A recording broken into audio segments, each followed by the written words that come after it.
welcome to another episode of the Sons of Haddonfield. And we're conjuring up something special for you tonight. And as always, I'm Ian, and this is Josh. Hey! Now, when I talk about The Conjuring, I think you know what I'm getting at. We're going to be talking about the Conjuring universe and our rankings of the franchise leading up to the new movie coming out this Friday, or well, by the time this posts, it'll already have been out. The Conjuring 3, The Devil Made Me Do It. So this does not include that movie, but it'll include all the other 7. Just like we did with the Omen franchise a little bit ago, we did a deep dive, high dive. We dove from the highest high dive into the Omen. We're going to be doing the same thing today for the Conjuring universe. All 7 movies, so get your popcorn or your preferred snack. It doesn't have to be popcorn. Yeah, and be sure to grab your crucifixes because there's demons or inhuman spirits afoot. You will need them. Or not, depends on. Or you could just be watching on your TV, in the middle of the day with no demons. Yeah, and you'll be fine. Yeah, that's the preferred method. Just don't watch it at night. You'll be okay. Okay, so how this is going to work is we're going to go down our list, starting with number 7, working our way all the way down to our favorite film in the franchise. So let's get things started. Coming in at number 7 is... Number 7 was The Nun, which was made in 2018, but set in 1952. If you go by the chunk of the movie that the movie takes place in, it does have the bookmark time and stamps at the beginning and end, which are from The Conjuring 2. They like to jump around, don't they? Yeah, it starts with The Conjuring 2, but jumps back to 1952 and talks about the nun Balak and her origin story in Romania and the nunnery. The nunnery? Is that what they're called? I don't know. I don't think so, but I like it. I know they wear habits, and that's... Yeah. But it's a nunnery. So I really love the set design, the location of it. It feels like a true gothic horror film to me. Mm-hmm. Like with the castle, it harkens the old Draculas and the Universal hammers to me, which is really cool. It was a really fun movie to look at in that regard.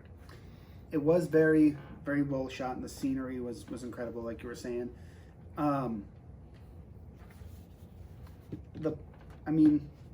It relies a lot on jump scares, which kind of brings it down, which is why it's at number 7 for me.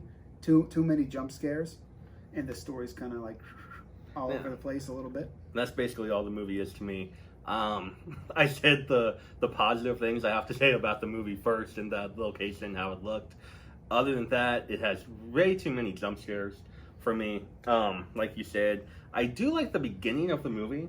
I feel like the first 5 minutes, you're really into it, like, oh, wow, buckle your seatbelt, this is going to be an awesome movie, like we're expecting, because the nun was a great character in The Conjuring 2, which we'll talk about later in this video. So the opening of this movie got me really excited. And I'm like, yes, this is going to kick ass, it's going to be awesome. And then after that first 5 minutes, it falls greatly, in my opinion. I did, at the end of the movie, like how they talk about the 3 stages of possession and like a demon taking over, like infestation, like your moody thoughts like gets in your head, like, and then you get depressed or oppressed, as they said, and then boom, the 3 is possession, where the demon takes over. Really kind of nails like depression and anxiety and all these mental illnesses. It's another way to look at it, like if you look at it from the possession standpoint. I think that, going back to just some more about the movie and reviewing it, to me, the scenes feel very rushed throughout the movie. Mm-hmm. I don't know if you've kind of thought the same. Yeah. It's just like they never gave the characters time to grow. They never gave the scenes time to really grow and reach their potential. Which, if they allowed them to do that, could have been a completely different movie. Mm-hmm. They do that. James Wan does that with the Conjuring title films. He allows the scenes to grow and mature and become scary. And this movie doesn't do that. The other thing I didn't like about it is, what's the name of the movie? The Nun. The Nun. Where is the nun in this movie? I mean, shows up every now and then. Every now and then, the nun pops up. And I call this the Leatherface syndrome. And I'm going to get some heat from that probably. I'm a guy that actually kind of prefers the 2003 Jessica Biel remake to the original 74 Chainsaw Massacre. And the main reason I like that is because of how they used Leatherface in the remake compared to the original. He's hardly in the original, which I get is what they were going for.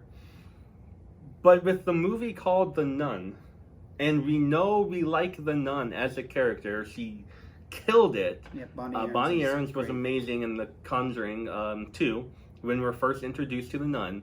We want to see The Nun in this movie. Yet we hardly ever see The Nun in this movie. And when they do show her as the nun, it's really just a shape. It's a jump scare, basically. Yeah, or like in the chair when they first arrive. Yeah, where you can hardly ever see and it's her. like, I am the nun. Here, you can go inside. So I don't like that at all.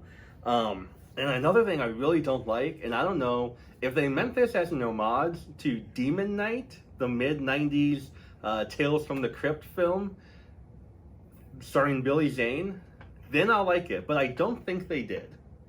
I don't think they meant this ending. I think I know what you're referring.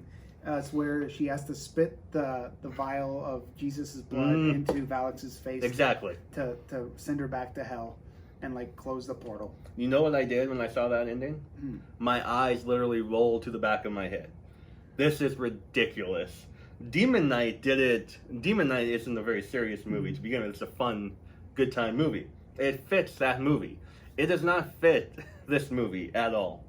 And the way they shot it, all like cinematic and stuff, like, no, does not work at all. It's and just how he's like, the Maurice is like, I gotta kiss you, and here's the blood. Yeah, not cool. Speaking of Maurice, that's a perfect tie-in to what I'm going to say next about why I don't like The Nun. That I think I know what you're gonna say, because I had the same thought. That they used, like, made him too much of a witty, like, haha, I'm gonna hit on you. You're so pretty to be a nun. And training and like too many jokes. They gave him all the funny lines, and they just don't fit at all. They're not funny. They don't work in the movie. It feels forced. Yeah, especially how they describe who Maurice was in like all the later movies, because he does pop up several other times. You'll see Maurice again. At least the idea The of same, Maurice, basically the same footage of the ending of the movie. Yeah. But yeah, I just don't like the humor. The humor they could have done without that. It doesn't work for this setting of a movie. This type of movie, it doesn't work, and they just tried to force it in there any way that they could.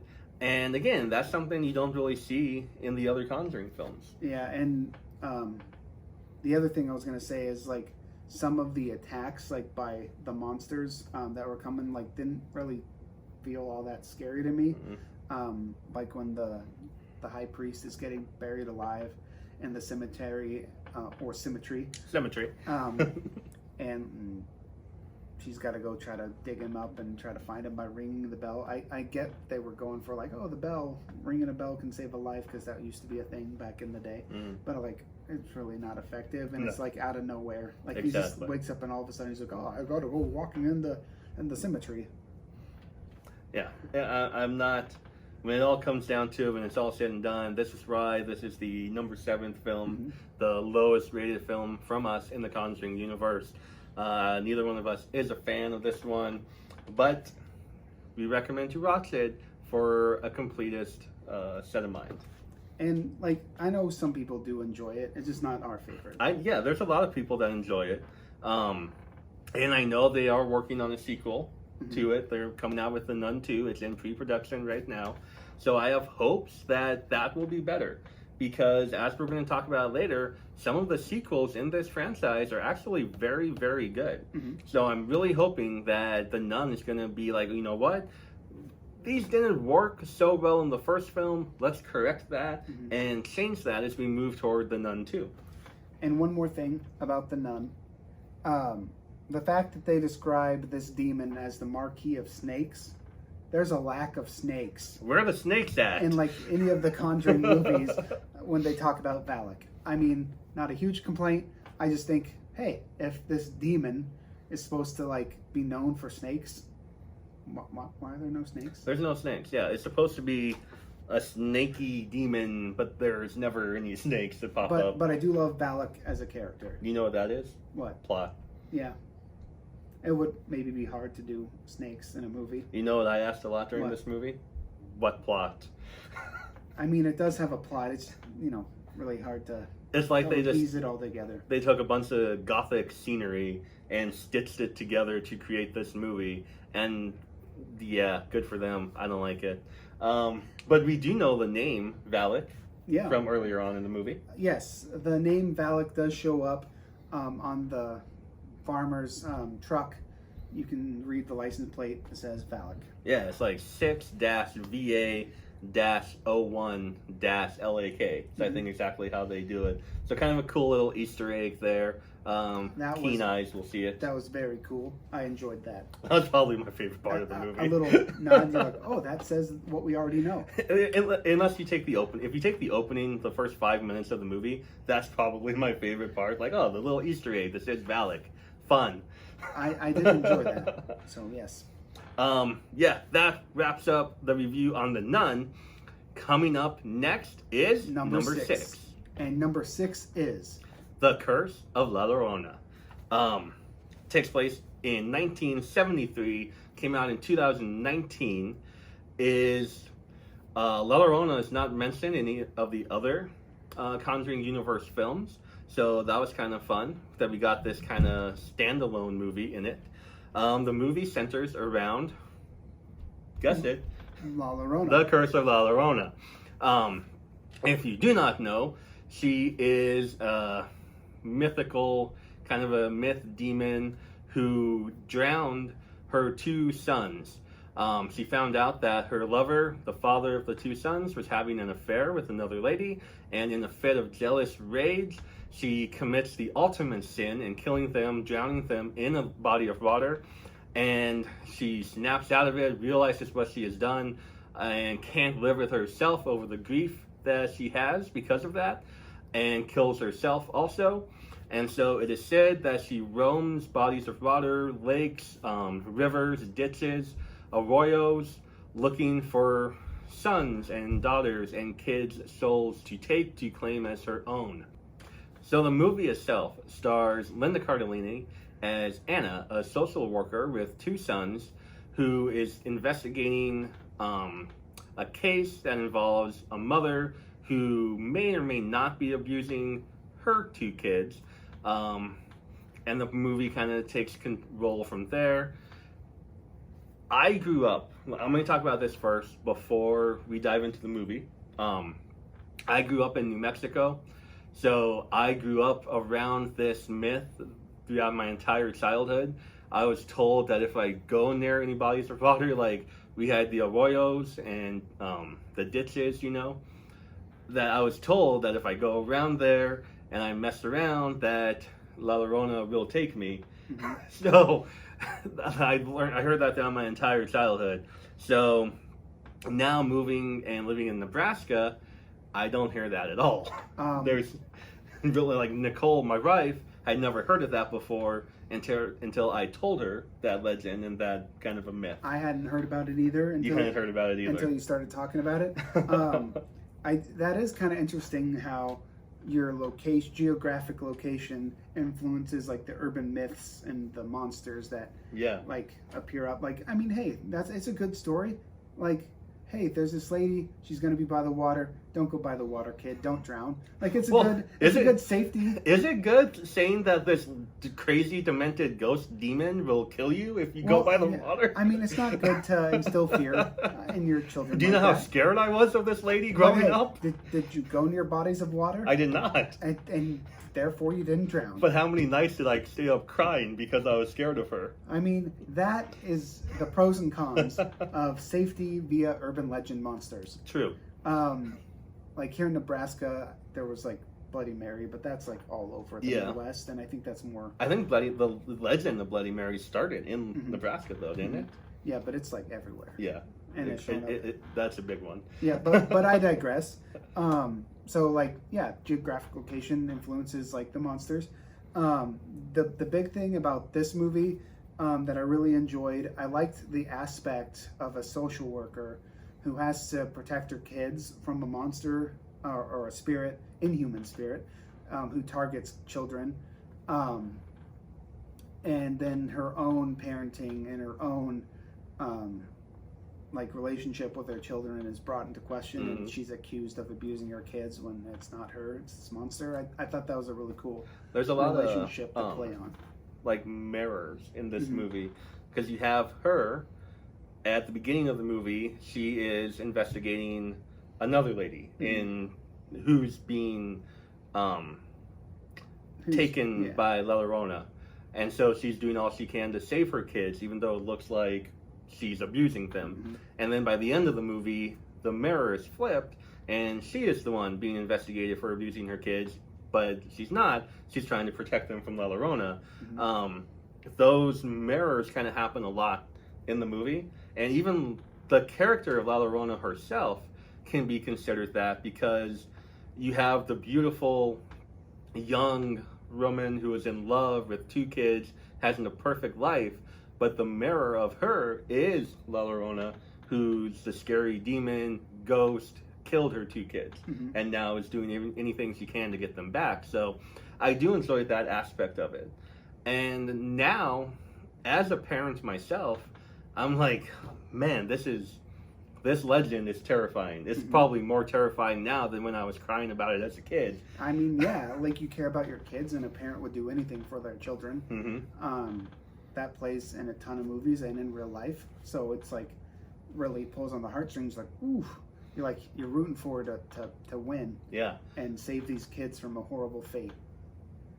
Is it a good movie? Is it not a good movie? It's a good movie. It's borderline. Yeah, it's watchable. I've seen it twice already. And It's a big. I would watch it again probably. It's a but big step up from The Nun. It does rely on jump scares. It does have A too many little jump bit. scares for my liking. However, it's not bad. It's enjoyable. So here's what I don't like about the movie. I don't like that it doesn't really do anything new for the genre. I'm not saying that a movie has to bring new aspects to be good. It can be the same old tried and true aspects and make a movie good, but they bring tiny things that are a little bit different in the story. Mhm. This one has this amazing legend at its base, but doesn't really do anything new for the genre. It doesn't bring anything new to the table, even though it probably could. So I don't like that. I feel like the pacing is off in the movie, and I feel like the opposite of The Nun. I feel like with The Nun, the scenes felt too rushed. I feel like with the Curse of La Llorona, the scenes drag on, and there's not really ever a big payoff at the end of the scenes. Yeah, I can see that. There were a few really notable scenes in the movie for me, though. One was when the kid, excuse me, her children are in the car, and she's investigating the death of the other lady's kids, and like you can tell on the kids' faces that they're freaked out, and like when the window just you see it going down and there's no one there, and the kid like just like in a fight to like I felt that scene was really powerful. That was a good scene. They did hit the mark with that one. Yeah, that was like one of the big ones for me. And then when the other social worker is investigating the kids, and they're like, hey, what's your mom doing? And they're like, hey, she's not doing anything. And you like Linda Cardellini, you can tell, like you can see it on her face that she's like, oh my God, my kids are gonna get taken away from me and I didn't do anything. Like that scene is also really powerful. Yeah, it is a powerful scene. There's definitely moments in this movie. Oh, and one more. Yeah. When she's protecting her kids, and like she's like, oh, now you can sleep in my bed, and like you can tell, like, and the alarm goes off, and she's like, oh, I'm really tired of because I've been staying up all night, trying to keep the spirit away. Definitely. So yeah, those are all really good. Another thing that I'll say that I do really enjoy about it is Marisol Ramirez's, who played La Llorona, her performance. She was phenomenal as a terrifying legend. Yeah. And kind of going on that same aspect, I love that they used nowadays, we're in 2021, they could have just gone to CGI route for her, but they don't. And that's just something that stays true in the entire Conjuring universe, which I love and really appreciate, is that they use practical effects. Marisol Ramirez is an actual human in makeup and costume design. James Wan was very insistent on that. He didn't direct this one, but he was there for the shooting of it. He helped write it. He helped produce it. So he had his footprints all over the movie.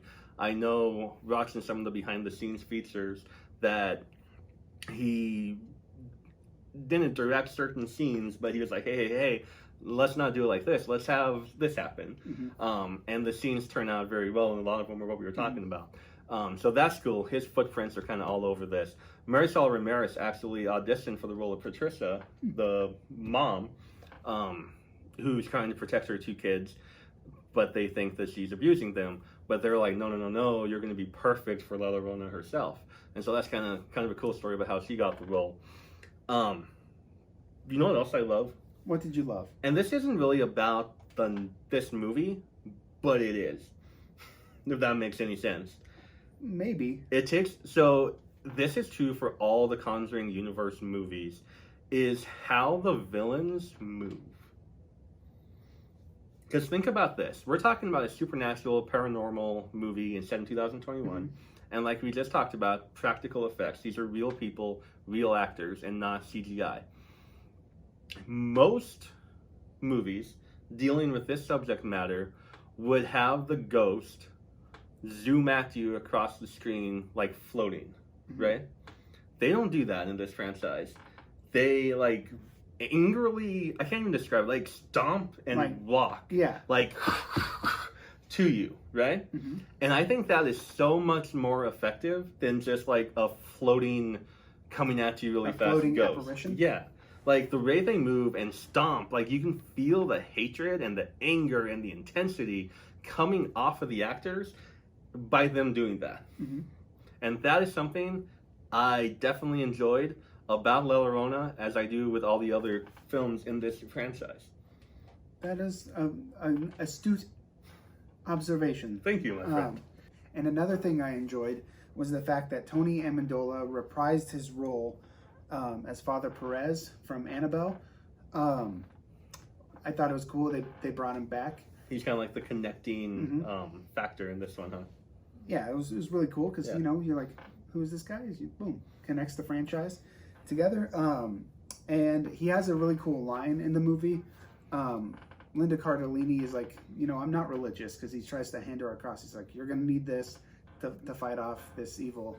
And she's like, I'm not religious. And he's like, well, you know, you don't have to be religious to have faith, which I thought was a pretty cool line. Like, you can believe in stuff. You don't necessarily have to be religious, but you can believe in, like, the spirits, and you can believe in the power of, like, you know, good vibes and all that stuff. Yeah, I like that point. Whether you're actually religious or not. It doesn't come down to, it's a great point, and it's very true. Because you can have faith in many different things. You can have faith in love, you can have faith in hope, you can have faith in perseverance, all nothing really to do with religion.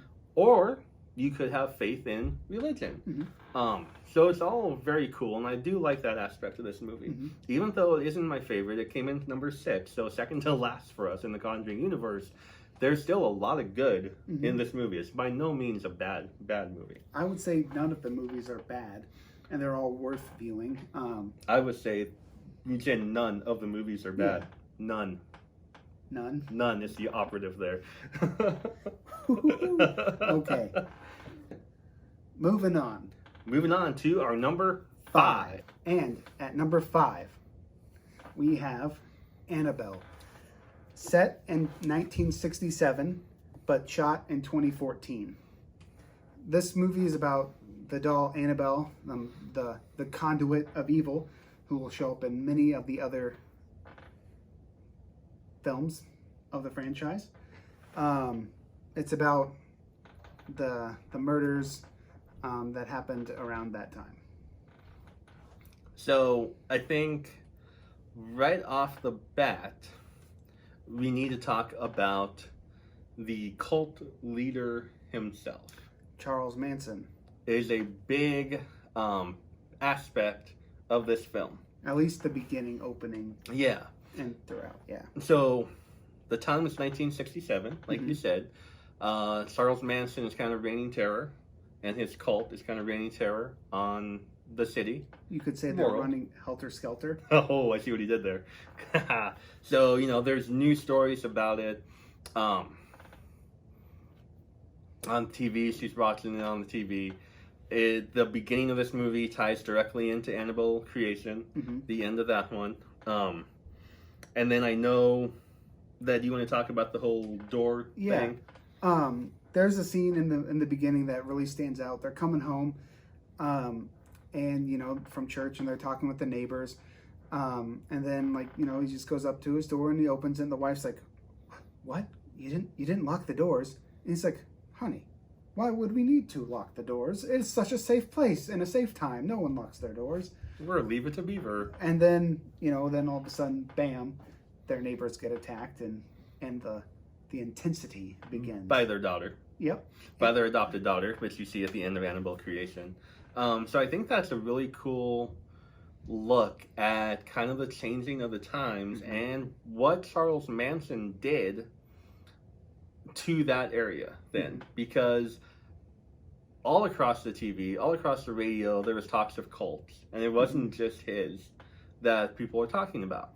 And I think this movie does a really good job of kind of bringing that energy into the movie and capitalizing on it, because the movie's about Annabelle, the doll, not really anything to do with a cult, but they tie it together nicely. Mhm. Because it turns out that Annabelle, the adopted daughter who lives across the street, the parents that live across the street, is in a cult. Mhm. And so that's kind of why they bring up Manson and have this whole thing tied together. Mhm. And it moves on with them throughout the movie when they move. I think that's really a nice aspect also. And when they move from the house because they couldn't stand being there anymore. Because of all the spooky shit that keeps happening. And that and the attacks and the memories and the hauntings now are happening because they have the Annabelle doll. They move to an apartment complex and he gets a new job. Mhm. We have more cult-like activity. Mhm. Because it reminds me exactly of a cult classic. Rosemary's Baby. There you go. Starring Mia Farrow. The amazing Mia Farrow. And I feel like it does a really cool job kind of paying homage to Rosemary's Baby also. Mhm. With the stroller and, the fact that she's fearing for her child. Mm-hmm. So, here's some things, though, that I have to ask. How did this guy, this random doctor, get a hold of the Annabelle doll? What has Annabelle been doing since 1950, since whatever it was that we're going to talk about in Annabelle Creation? Well, it at the end of Annabelle Creation, it shows the priest getting rid of the doll and moving the doll. But at the end of this one, you'll find it, in a toy store, in a pawn shop. Mm-hmm. So, I mean, if you can believe what you want, like the priest didn't get rid of the doll properly, he thought he exorcised it and failed, or whatever, or he cleansed the evil spirit out of it, and then it got another spirit taking over or something like that. Okay. Just a conduit. Okay. For the evil spirits. One thing about this movie I thought was really interesting was it brought up voodoo. Mm-hmm. And kind of things like that, because Annabelle Higgins, she cuts herself when the police come after she attacks the neighbors as well, and then her blood goes into Annabelle's eye, and that's how the doll gets possessed. I thought that was interesting. Yeah, it's an interesting little way how the spirit went from her into the doll. Mm-hmm. Another thing I like about it is we're talking about a doll. It's not like a killer doll. It's not like Chucky. Chucky is a little slasher killer doll that runs around killing people. We never really see Annabelle move. Annabelle doesn't move. Sometimes she falls down. Just move from location to location. The only time we actually see her move is when the demon itself is picking up Annabelle, because at first you're like, whoa, Annabelle's floating, but then the demon like pokes his head around Annabelle and you realize, oh, he's just holding it. So I really like the way they use that to their advantage in the filmmaking, because you never really know if she's going to move or not. You're always waiting for her to move. You're waiting for something to happen, and they do these really like close zooming camera shots where they go right into Annabelle, and you're like, but then she doesn't move. So I like that hint. It's definitely that, I think, adds to the creepiness factor. Definitely. They did a good job with that. It's, you know, like what could happen and not what is happening. So that is something I do enjoy. So another thing, we have some foreshadowing to talk about. At the beginning of the movie, the mom is pregnant and tells the husband, hey, no matter what happens to me during labor, because it's after she got stabbed and attacked by Annabelle Higgins, the daughter from the parents across the street.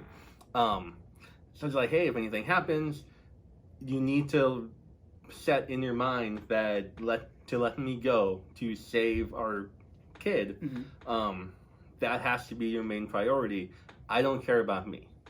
And so you're thinking, okay, so when she's in labor, something goes wrong, she has the baby fine. It's all good. But then this comes into play at the end of the movie, when the demon is possessing the mom to kill the baby, because he wants that soul. The demon who's controlling Annabelle wants that soul. And so it comes into play, will he kill her to save the baby? What is he going to do there? So it's kind of a cool tie-in there. Yeah, I also like the idea of self-sacrifice, brought in with the friend Ruby, I believe is her name.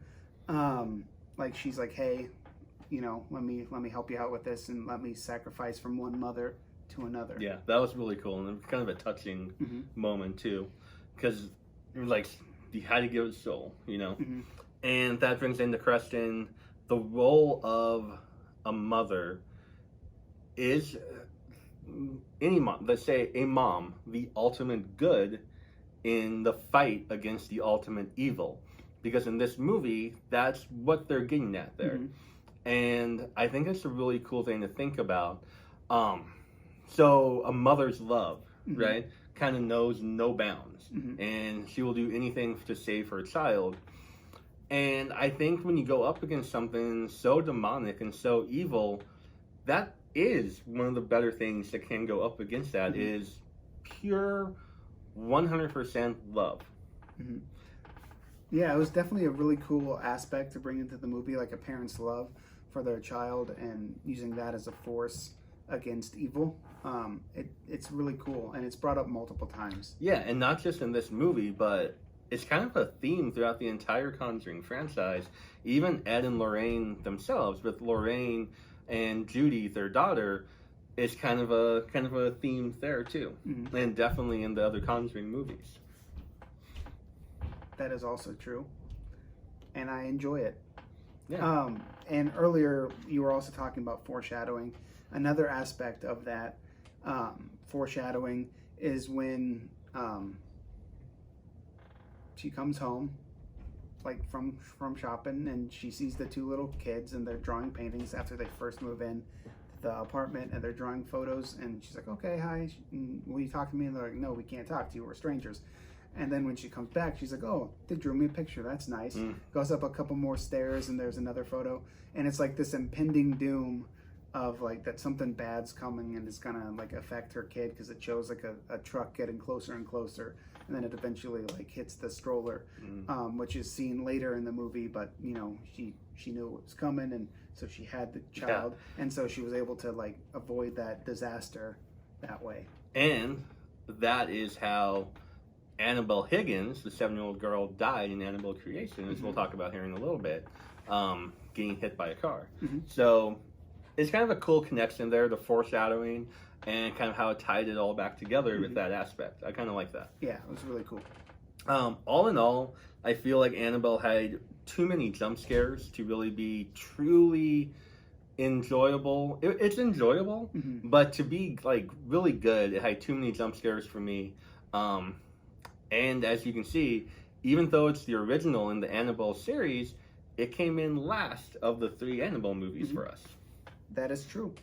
And so, moving on, To our number 4. 4, And that brings us to number 4.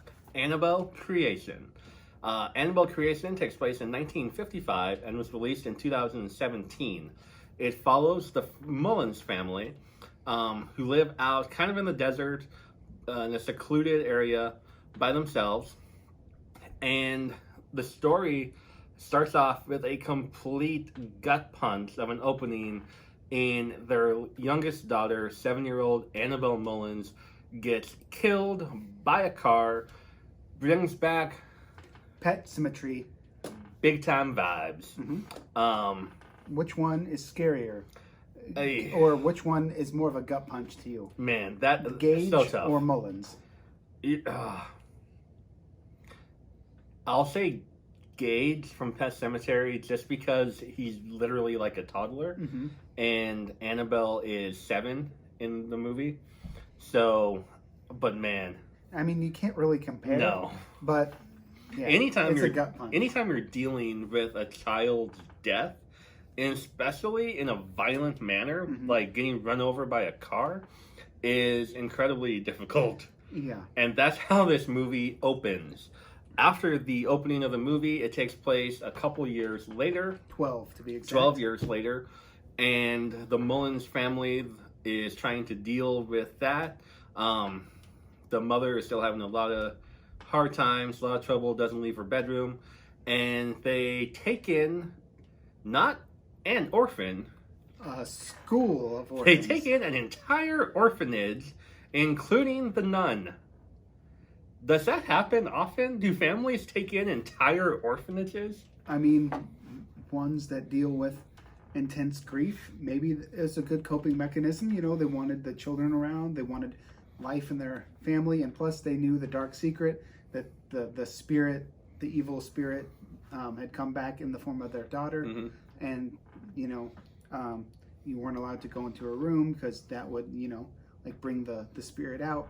And like some of the spirits around their farm, like the scarecrow and some of the others. If they wanted life, couldn't they just adopt like a couple of?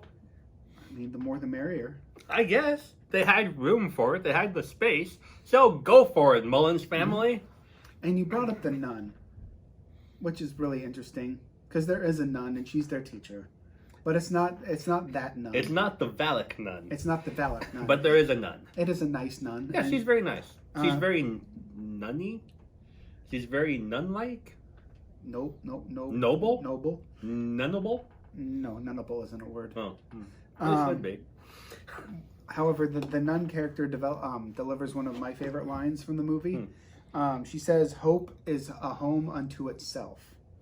Like, so if you like believe in the positive, you know, you can find hope to defeat evil, which is another cool example. Although in a lot of movies, hope is used as a weapon, like against you, because they're like, "Oh, see this little hope thingy? Poof, watch it, Dangle it and take it away." Gotta be quicker than that." This is the old fisherman. Yeah. But it was nice to see it in a positive light.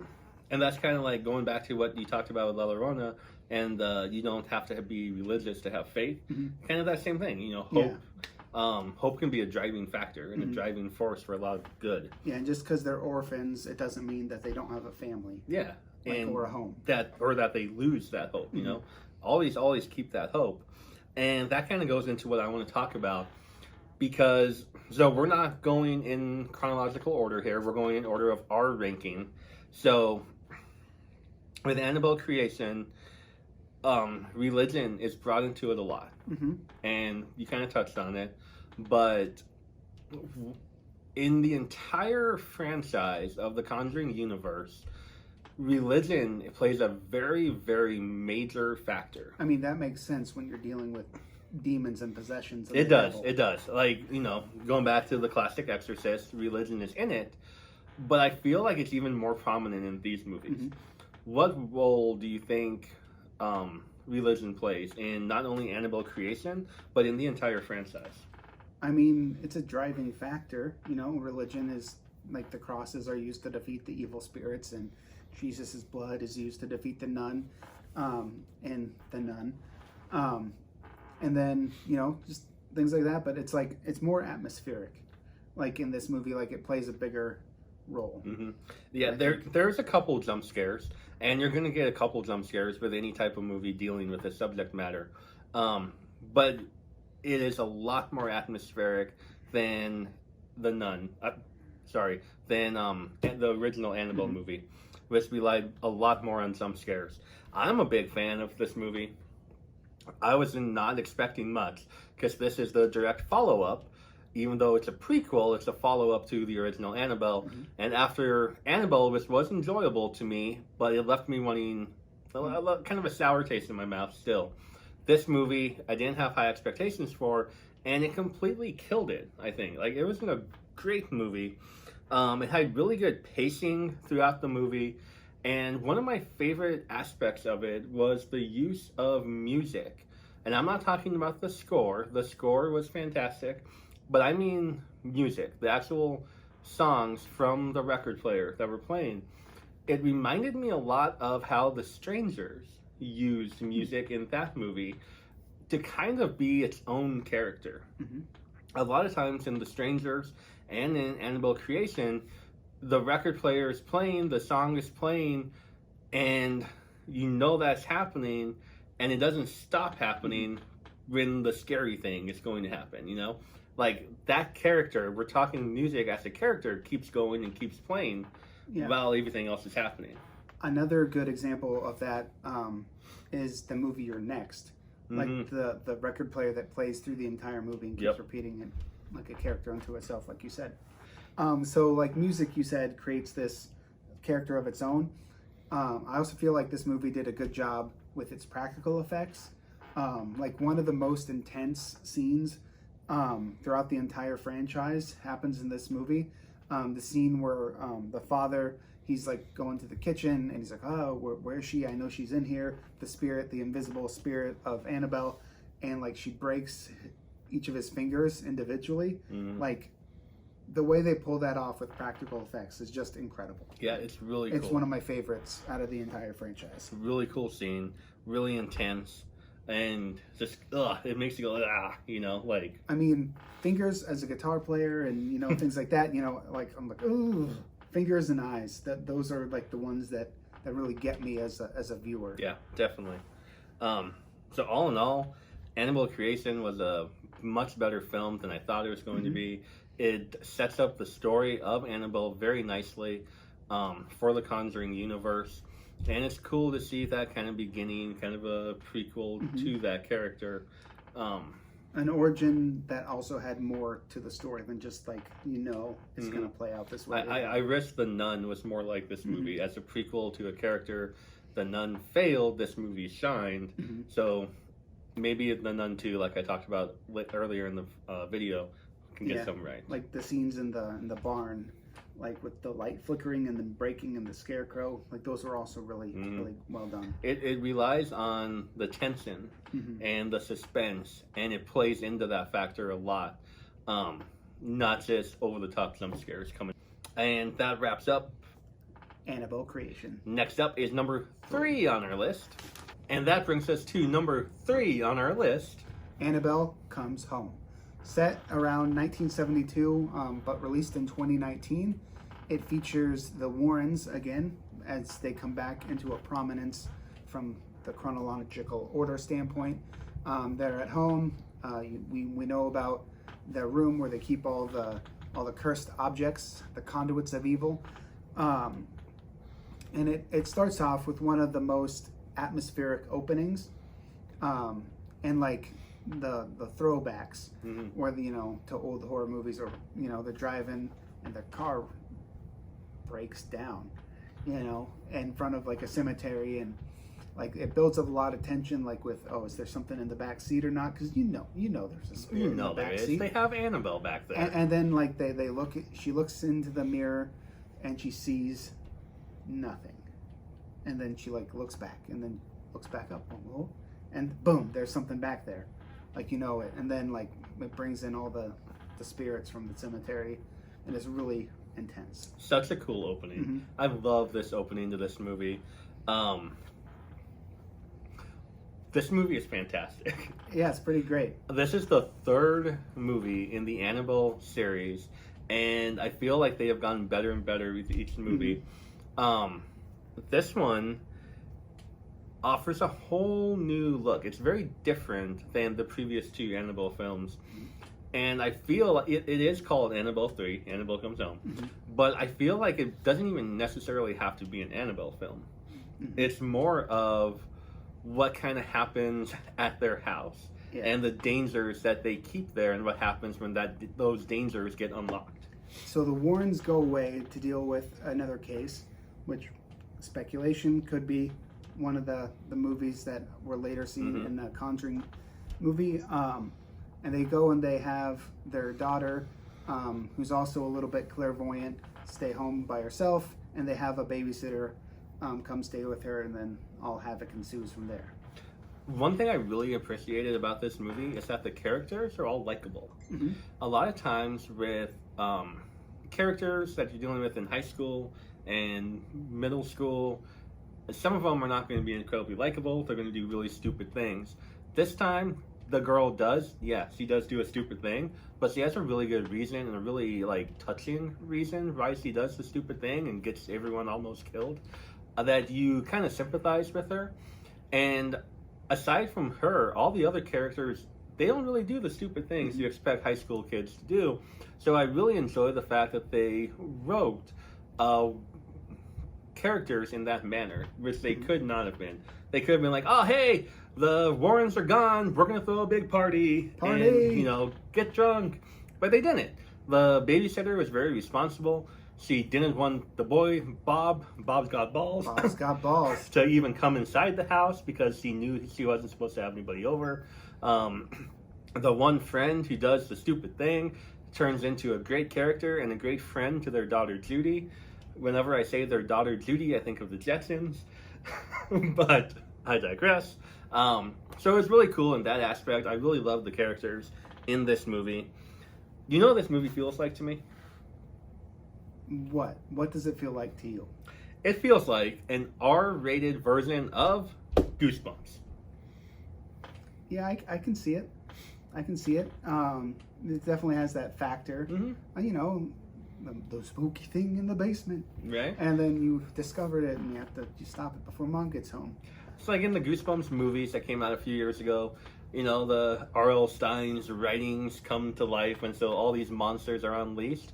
Kind of the same thing happens in this movie, where all of the Warrens' artifacts from the artifact room and the conduits kind of get unleashed and unlocked. So you have a werewolf running around, you have the Japanese Oni samurai, the Greek ferryman. The ferryman is really cool. You got all these different demons and spirits and ghosts running around, all being kind of controlled by the power of Annabelle. The evil television. Yeah, the evil TV. That predicts your death. How cool is that scene, by the way? Like when she's looking to the TV and she's like looking back because that's what the TV is doing. So then she looks back and like you realize what is happening. And you're like, oh man. And it's coming, but you're powerless to stop. That's awesome. So going back to what you were saying earlier about the characters not doing stupid things, in most movies, if the character doesn't do a stupid thing, you don't have a movie. But I like you're saying, I really enjoyed how they handled this one. And also another reason why they didn't, throw a party also goes back and ties into like the other movies, like, who wants to go have a party with a bunch of creepy demonologists like at their house, like. That was like the mythos around them and their town, and like can't hang out with these freaks. That was like kind of the vibe I felt like the town had towards them. Yeah, you really feel for Judy, the daughter, because she's like, kind of bullied, kind of picked on. Hey, your family's a bunch of freaks, and then you are too. Yeah. So you kind of feel for her. It has a very happy ending with that, though. The people, thanks to the two older girls, the babysitter and the other girl, come around and they tell her, hey, these are normal people. They just have a weird job. So we talked about it, the werewolf and everything like that, right? So I wanted to ask you something. Okay. Because Bob, who's called Bob's Got Balls throughout Because the entire because movie, he's a ball man. because he's a sports equipment manager for the basketball team. Even that's a wholesome story, for a likable character. It's not, oh, Bob's got balls, you look at you like when they first say that, like, oh man, what did this guy do to get that nickname? But no, it's just a wholesome story. Yeah, it's really funny when the pizza guy shows up and he's like, "Hey, you're dating Bob's Got Balls?" The pizza. See, unlike with the nun, the humor in this movie does not feel forced. It feels organic. It feels natural, and comes up so easily. Great chemistry throughout the entire cast. I'd agree. But here's what I want to ask you, because Bob takes out the werewolf, right? He does So I ask you, with his guitar. very cool scene. Are Bob's balls bigger than the Wolfman's nards? Oh man, I was not expecting that. He told me he did have something funny planned, and I did not even think this is where you were going. I mean, personally, I prefer Wolfman's Got Nards. When the Wolfman from the Monster Squad, the beloved childhood film, the Monster Squad, An all-time classic. Get kicked in his werewolf nuts. Wolfman's got nards. Such a classic line from 80s horror. And it's also a documentary now about the making of that movie. It is. I was watching the movie. I'm like, oh man, that came to me. I'm like, that's gold. Yeah. So like you're talking about though, with the practical effects, and I love this. I know we talked about it earlier too. We're going to keep talking about it. The use of practical effects in modern horror. It would be so easy for them. They're dealing with a werewolf. In 2000, well, this came out in 2019. Yep. Be so easy to say, hey, you know what? We're going to do a CGI wolf. It's going to be cool. And they could probably make it look cool with Yeah, our modern technology. they could do it awesome. But no, they don't. They spent a long time and went through hundreds of different variations of what the wolf was going to look like and created the costume, the mask, everything from scratch with a makeup department and a practical effects guy. Like, I love that. I love that attention to detail and appreciation for horror movies from the past, that you can see that kind of love that they have. Like James Wan, he's really the mastermind of this entire franchise, has for the genre. And that really shines through when they do things like that. And they did the practical effects for the ferryman and for the bride and for the wolf and all of those things. Really cool. Yeah, it really pays off. It really makes my 80s loving horror heart happy. It's really cool. Like you said, one thing I want to point out, two things I want to point out. It was really cool to see Samara Lee return as young Annabelle. When she knocks on the door, oh, who's home? You spoke with the strangers earlier for the last movie. It has a nice little strangers vibe when she comes knocks on the door. Who's home? Is Annabelle here? Annabelle's not home. Can Annabelle come out and play? Yeah, that really reminds me of the strangers as well. Definitely. And the second thing was McKenna Grace took over as Judy for this film. And it was her only time playing this character, but that was for different reasons.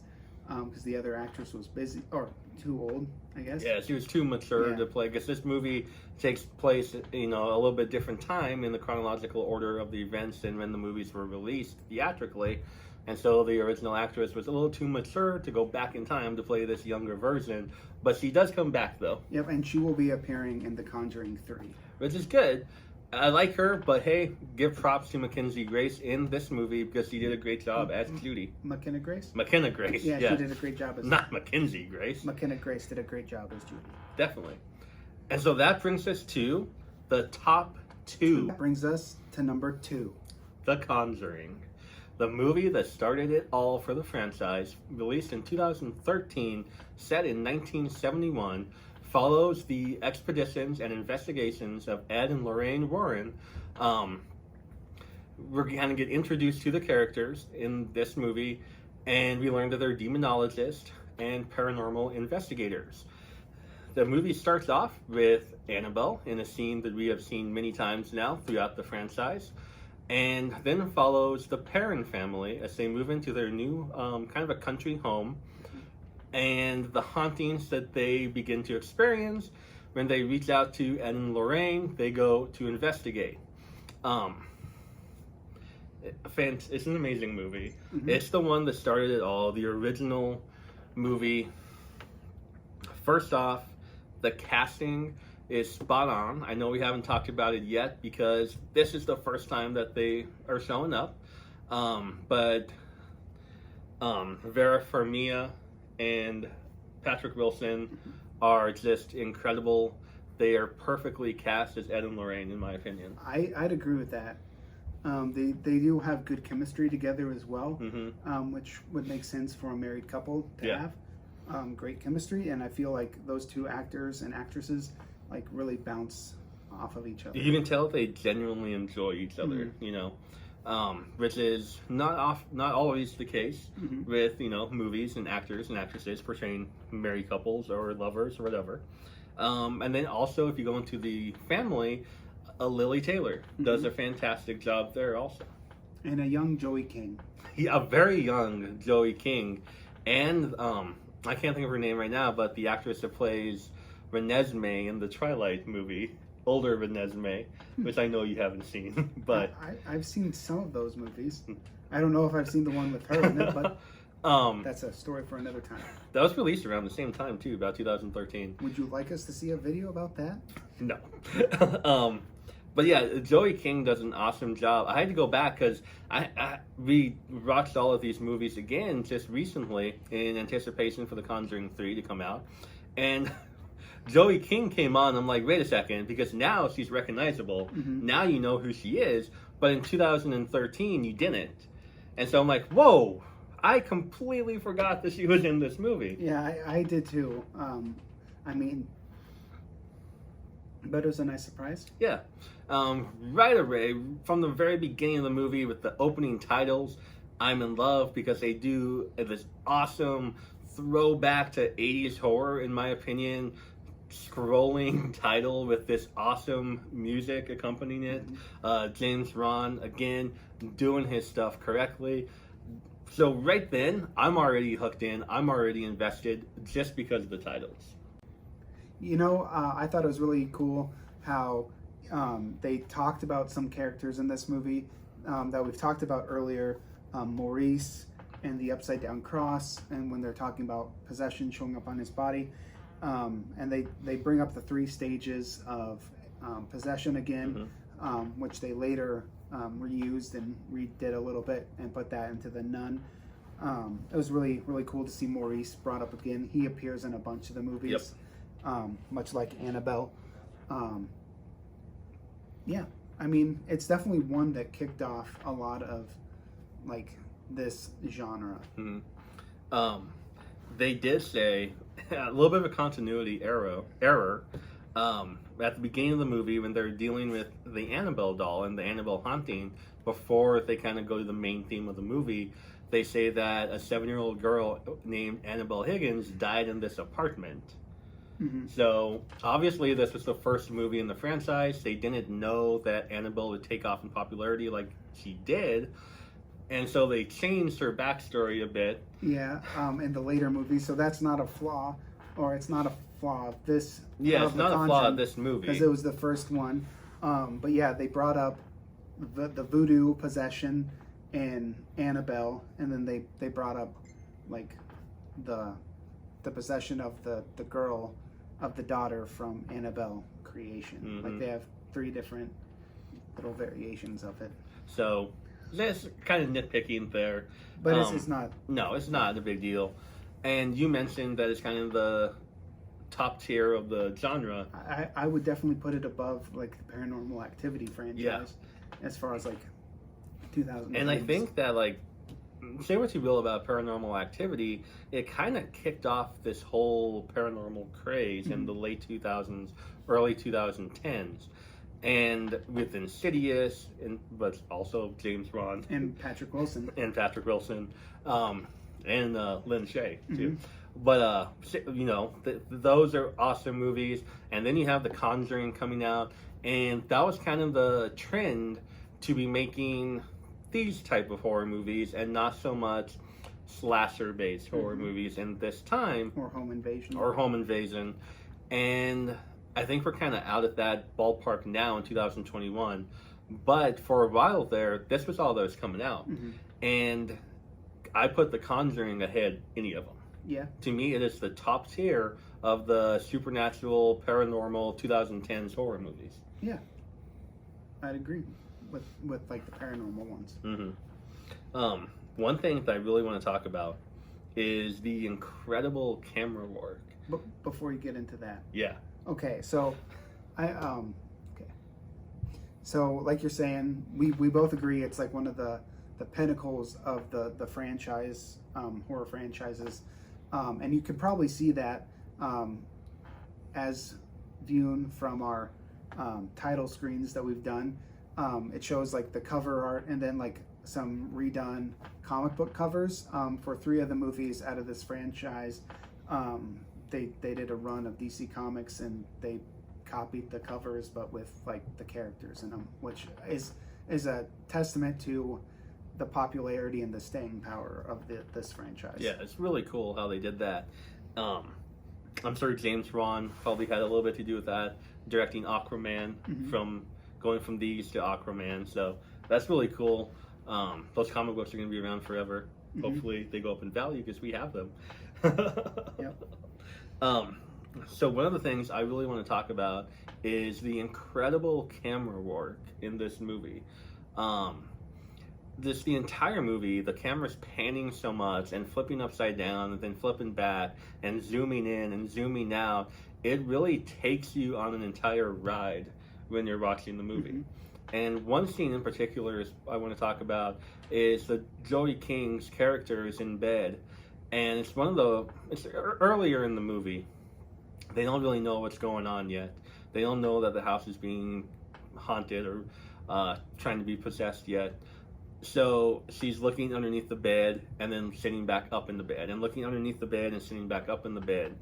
And then she looks down and she can see in the corner of the room in the opposite direction that somebody is there.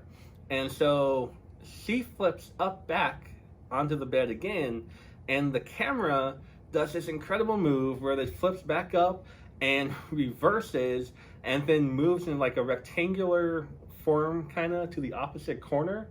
Yeah, pans, you mean? Yeah, pans. But it's just so much cooler than just like it really gives you a feeling of being there with the characters. The cinematography and everything is perfect. Man, this guy making me feel like an idiot over here. Oh, you mean the camera panned? Oh, I didn't do anything. You did that on your own. But yeah. Would you consider this movie to be a classic? Definitely. And like I said before, the fact that they've made comic covers for this movie and others in the franchise, like, is a testament to their staying power. Definitely. And their classic status. I love how it kind of goes through and weaves through the interlocking storylines that this movie is going through with Ed and Lorraine before they meet the parent family. And then even after that, they're going through their own struggles and their own things. And then they're having to try to save this family. And then the family is going through their own things.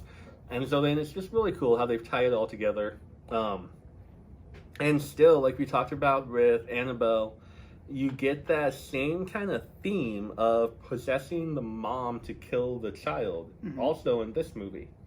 I mean, that's shown up in several, like at least three of the movies so far. So you get that same, the ultimate good versus the ultimate evil, like we talked about earlier.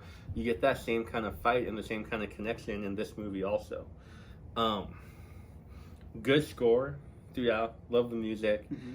They do they mention a case in Long Island, which is setting up the beginning of Conjuring 2, the Amityville Horror.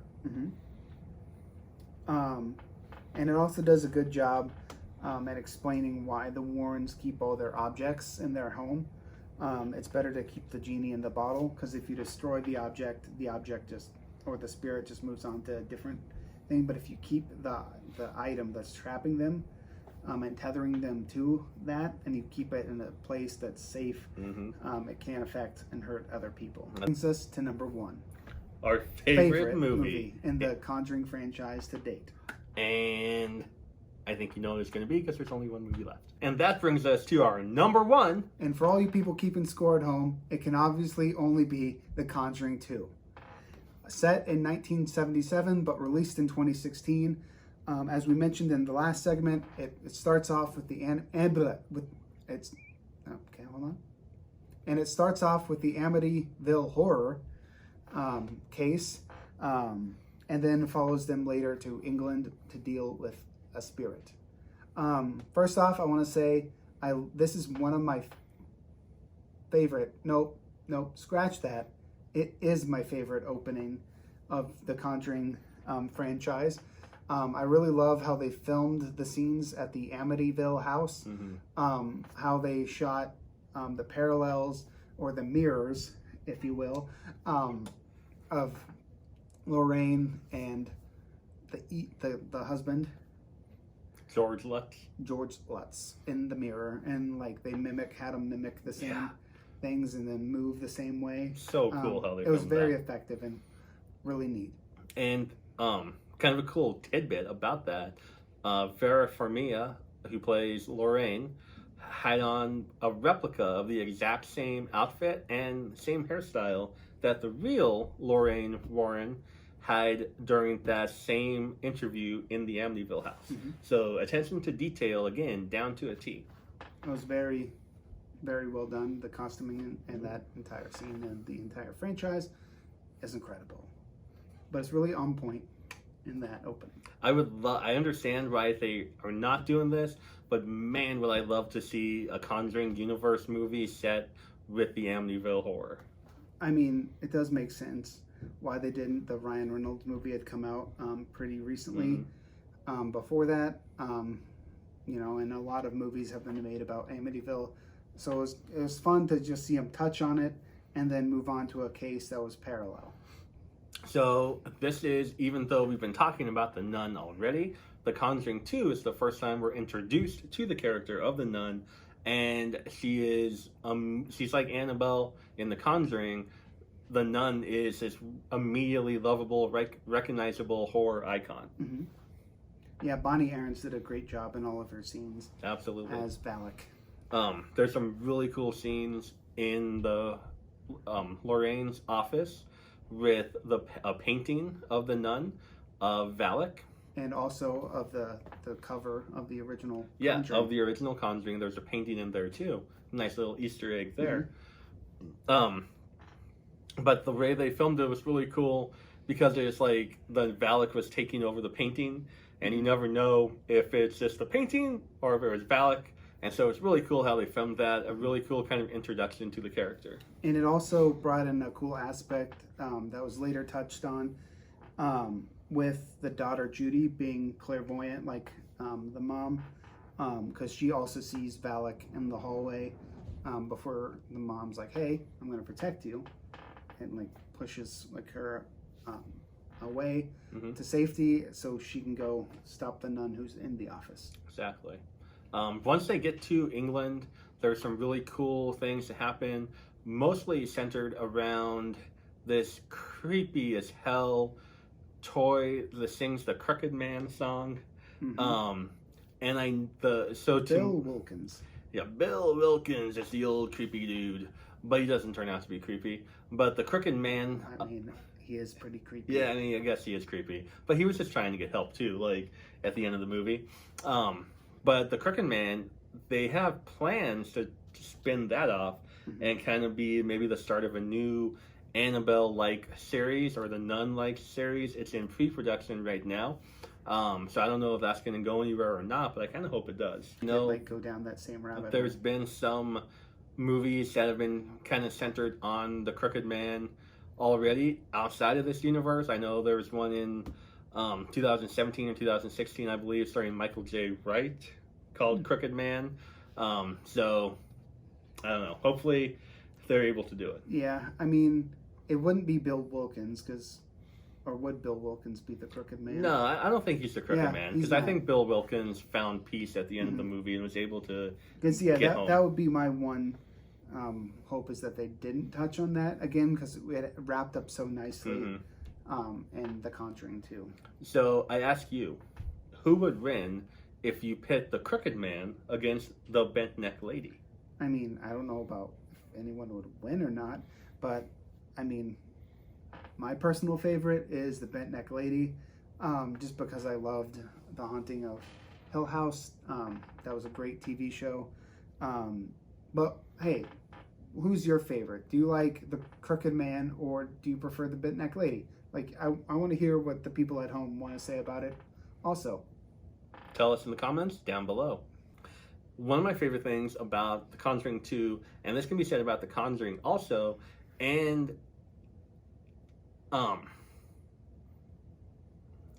words are hard. one of my favorite things about The Conjuring 2, and this can be said about The Conjuring also, is that Ed and Lorraine's relationship. It's kind of the central force throughout both movies, and you can really feel their love and hope that they have for not only each other, but for those that they're trying to help also. Yeah. It also shows up in like some of the other movies, like Annabelle Comes Home. This concept of love and love prevailing over evil.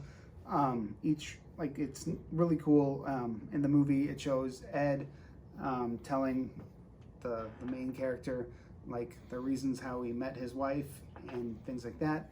And then it also shows Lorraine's aspect throughout multiple movies, where she's like, and I ran away with some guy, and they're like, and what did your parents think? And she's like, well, I married the guy. So I mean, it was really cool how they kept bringing that up, and it's a storyline and a story that plays throughout the entire franchise, and it's usually the same. And what was really cool too was in it was Annabelle Comes Home, I believe, the ending of that one, where Lorraine is telling the girl that there was one time when she was a teenager that she ran away across country with this boy, and she's like, oh my god, whatever happened? And Lorraine was like, I ended up marrying him. And so then now in this movie you get that same kind of storytelling, just in a different perspective. So very cool. I love how they did that, and I love that their relationship is so key in these very, very dark movies. They not only bring love and hope to the people, the family that they're trying to help, and to each other, they bring that same love and hope to the viewer also. Like, hey, we're in the middle of a really dark, demonic story, but you know what? Love wins. We're going to get through this, and we're going to come out on top. Very cool. Speaking of love, and that they did a really cool thing with the characters in this movie that I felt like was stronger than any of the others. It's the sense that there was real danger to them. Because throughout the entire movie, there's this premonition and foreshadowing that something really bad is going to happen to Ed, and he's going to be killed by this spirit as a warning. And the fact that they show the fear of losing like your significant other is strong in this movie as opposed to any of the others. Exactly. Like, you really sense that Lorraine is struggling with some internal issues along the lines of losing her husband, kind of losing that faith a little bit, and having that kind of cloud her ability to sense the evil that she can usually sense very easily. So she kind of has to deal with that, and she has to overcome that, which is a nice little added layer to that relationship. Yeah, it's definitely strong. And another aspect, which is the hoax versus is it reality, real spirits. That was really cool to be brought up as well in this movie, because a lot of times, what do people? You either believe in ghosts, or you're like, that's just a bunch of hocus pocus. It's not real. Like, there's like the two always conflicting stories throughout. So it was cool to be able to see them deal with that and catch Janet, the character Janet, faking it essentially herself. She was faking it for a reason in the movie. If you know the real story about this haunting, the real Janet admitted to about 2% of the actual hauntings and the things that happened to be fake. 98% was real, though, is what she said. Interesting. Yeah. I mean, it's definitely someone's opinion. Anyway, the one of the cool things I thought like that was fun watching this movie a second time was I picked up on a scene where they're first interviewing Janet. To me, that reminded me of a really interesting book about possession and exorcism, like the fictional story, The Head Full of Ghosts by Paul Tremblay. Yeah. We read that last year, and definitely check it out. Definitely recommend it. It has those vibes. It definitely does. And if you read the book, if you've already read the book, you'll know exactly what we're talking about there, like too. the reality show centered around the possession. So you get through the end of the movie, and you think you have everything figured out. You think you know what's happening. And then everything kind of turns upside down, and they reveal this massive twist ending that was really cool. And the first time I saw it, I did not see it coming at all. It turns out to be Valak the entire time. Bill Wilkins, who you think is just this horrible, horrible ghost haunting his former house. It turns out that he's trapped by Valak and not able to go onward either to hell or to heaven. He's trapped there by Valak, and he's trying to get help from them. So he's possessing the daughter as a attention for a cry for help. Exactly. But I mean, Valak is shown throughout the entire movie, so I don't know how it was that big of a twist. Like I mean, there's or like the fact that it was the one evil one maybe is the twist, but they did a really good job with Valak. They did. And, you know, even at the ending of the movie during the big fight, and you think that she might lose Ed, he might die. And one of the most chilling scenes happened right there, where Ed is literally hanging out the window, holding on to the character of Janet, trying to save her life, all while dealing with this other stuff going on. The curtain is slowly being undone, being pulled off the rod, and Lorraine comes rushing in. And down below you see the impalement spike. Yeah, the impalement spike is just looming there. And Valak is right there in the corner of the room manipulating all of this happening. And Lorraine rushes in, and there's this moment where Valak doesn't do anything. Because Valak knows, what are you going to do? I have you. He's about to be mine. And so she just kind of stands there and kind of smiles ever so slightly. And that to me is just one of the most chilling scenes in the entire movie. And I love how, I'm sure it's James Wan's idea for that to happen, but how Bonnie Aarons and Vera played that off of each other was really cool to me. Yeah, it was really cool. And so that brings us to the end of our deep dive into the Conjuring universe. I have a final question. What's your final question? What case of Ed and Lorraine, the real Ed and Lorraine, would you like them to make a movie of in this universe that they have not already? That's a good question. Thank you. I mean, you posed it to me earlier, and I had to, honestly, I'll admit, I had to do some research because I don't really know much about them. I don't really follow them. I just watch the movies and I'm like, hey, it's a cool movie.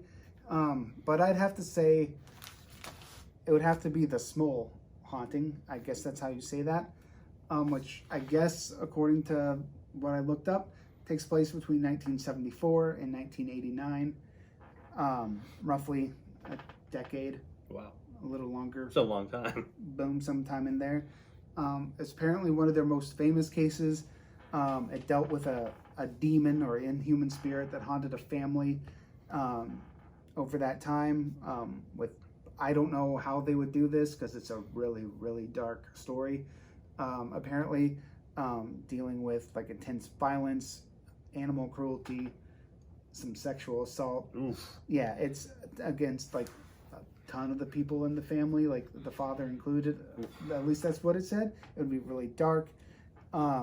It was the subject of a book in 1989, and then it was made like a direct-to-video movie for Fox, I guess, called The Haunted. Like, it'd be really dark, and so obviously they'd have to chop a lot of that out, which, understandably, I wouldn't want to watch it either, with all that aspect going on. But why I picked this one over the others, it goes back to that hoax versus reality that was brought up in The Conjuring 2.